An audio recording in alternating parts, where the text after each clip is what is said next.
Hi, it's James Harrison. I'm here to talk about a drum pad I get a lot of questions about. I recently changed the head on this. This is a DrumSlinger Practice Pad. I got this from Bill Olson and the DrumSlinger Company several years ago. It had a pinstripe head with a blue surface underneath because he had it made for me, or he made it for me in Boise State colors. I put this graphic Boise State head on it. It's a heavy composite wood of some kind with these foam, not foam, but like little pads on the bottom so you can lay it on a table. This is kind of like a sound port. It's got these eyelets here on the bottom, and it's got like hex screws that go in here with a kind of an old heavy duty, it's kind of like a die cast hoop or a very thick hoop. The surface feels very much like a high tension drum if you want it to be.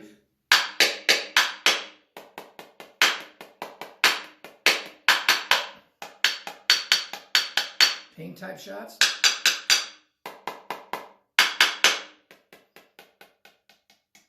To the edge. To the middle. Okay? There's the basic pad. This is a 12-inch pad. Of course, the base of it is quite a bit larger, so it fits in a snare stand if you needed to. I'm going to lay it on top of this drum. Now, when I do this, you're going to notice the pitch drops quite a bit, because you're getting some of the depth of the drum that it's on. It's on a 6.5-inch birch drum. But I use this a lot if I'm working on marching related things because it has a rim.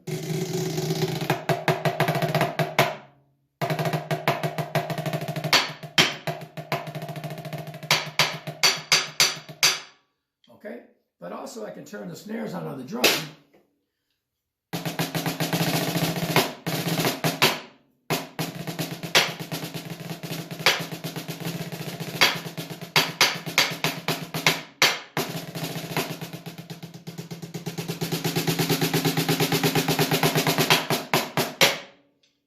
I can get a snare sound if I want. Now, most of the time when I'm playing on this pad, it's actually usually on a stand by itself or on a table. But I have a lot of questions about the pad.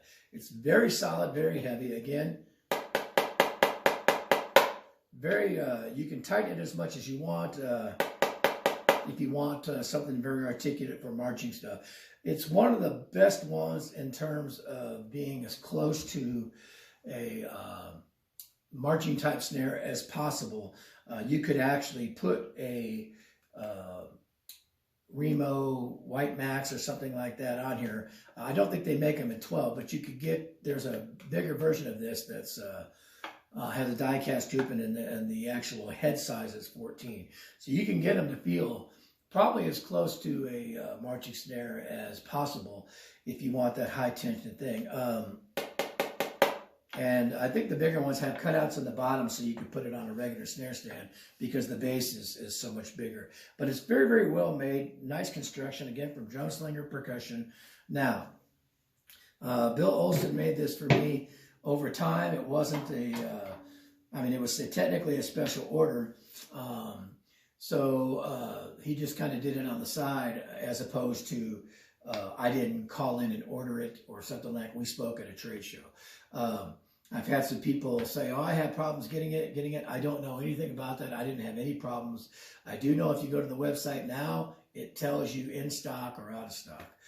Anytime you special order something from a small individual type company or a small family type business, if it's not something that they have in stock, you're probably going to have to wait a bit of time for it. Or, my recommendation is always go to some kind of a trade show and buy it in person because they usually have them right there. Unless you want some kind of special color or something like I do. So anyway, that's the pad people ask about. It's by DrumSlinger Percussion. Again, very well made. There's the back of it. Okay, it can set on a table. It can set on a drum. It can set on a stand. It's up to you. In terms of, other than changing your head, I've never taken it apart. I've never seen a need to take it apart. But there are videos where people do. I don't need to do that. But for rudimental and a lot of the lessons that I might teach that have a need for marching type stuff, this is a great pad.